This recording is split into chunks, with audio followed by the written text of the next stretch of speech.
میں اسے چودھری کیوں مانوں، میں اسے ملک کیوں مانوں، میں اسے ارائی کیوں مانوں؟ جس نے تقسیم جائیداد کے وقت بیٹوں کو یاد رکھا، بیٹی کو یاد ہی نہیں رکھا۔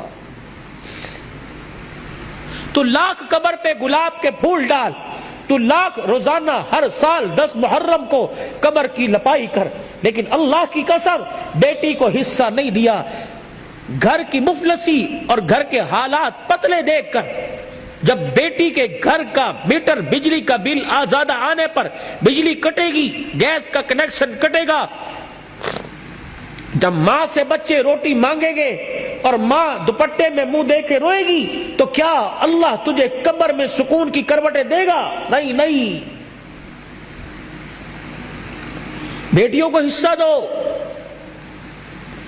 بہت سخت پکڑ ہے، قیامت کا دن ہوگا، اللہ پوری روح زمین کو لوہے کی بنائیں گے، پھر جہنم میں اسے جہاں تک اس کی مرضی اس کو گرم کیا جائے گا، پھر اس پوری زمین میں سوراخ کر کے ایک جہنم کی زنجیر اس میں ڈالے گا۔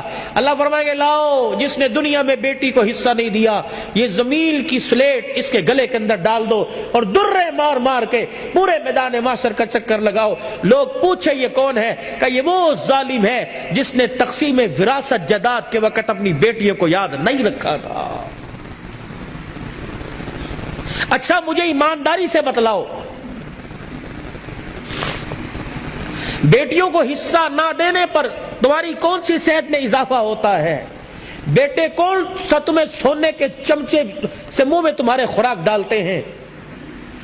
اور یاد رکھنا، مرنے کے بعد بیٹے، اللہ ان کو زندگیاں دے، بیٹے جائیداد کے وارث ہوتے ہیں، لیکن بیٹیاں جب تک زندگی ہے باپ کی چرپائی کی وارث ہوتی ہیں۔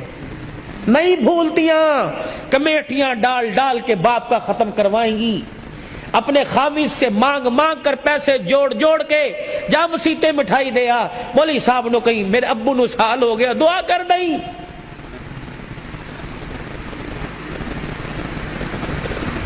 یہ دین ہے، میں اسے کہاں ڈھونڈوں؟ میں اسے کس خطیب کی زبان پہ تلاش کروں؟